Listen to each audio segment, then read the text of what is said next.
நீங்கள் பணியாற்றிய முதல் திரைப்படத்தினுடைய கதாநாயகன் விஜயகாந்த். நான் அவர்கிட்ட வந்து ரொம்ப அட்மையர் பண்ணது என்னன்னு கேட்டிங்கன்னா, எந்தவித வித்தியாசம் இல்லாமல், அதாவது நம்ம வந்து சினிமாவில் வந்து ஒரு ஷூட்டிங்கில் இருக்கக்கூடிய ஆட்களில் வந்து பல வகையான ஒரு ஸ்டேட்டஸ் இருக்கும்.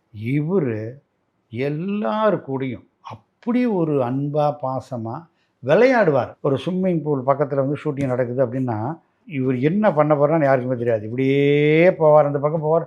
டக்குன்னு பார்த்தீங்கன்னா ஒரு ப்ரொடக்ஷன் பையனையோ அல்லது வந்து ஒரு லைட் மேனையோ பிடிச்சி தூக்கி கொண்டு வந்து டம்முன்னு தனியாக போட்டு, ஆமாம் ஆமாம், ஸ்விம்மிங் பூலில் போட்டு விட்ருவார். எல்லார் கூடயும் ரொம்ப அன்பாக பழகக்கூடிய ஒரு கேரக்டர் விஜயகாந்த் சார். அதே மாதிரி விஜயகாந்த் சார்கிட்ட நான் அட்மையர் பண்ண ரொம்ப முக்கியமான விஷயம், சினிமா துறையில் நீங்களும் நல்லா பார்த்துருப்பீங்க, அவங்க பேசுகிறது ஒன்று, செய்கிறது ஒன்று நிறையா இருக்கும்.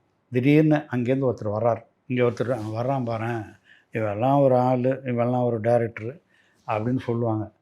அப்படி பக்கத்தில் வந்து வாங்க வாங்க வாங்க வாங்க வாங்க, என்ன எங்களெல்லாம் நாங்கள்லாம் இருக்கிறது கண்ணே தெரியலையா, வரவே மாட்டீங்களே இந்த பக்கமெல்லாம், கிளம்பி போனோன்னு இவெல்லாம் ஒரு டைரக்டர், இவன் டேட்டு கேட்டு வர்றான், இவனுக்கெல்லாம் நான் தருவானா அப்படின்னு சொல்லுவாங்க.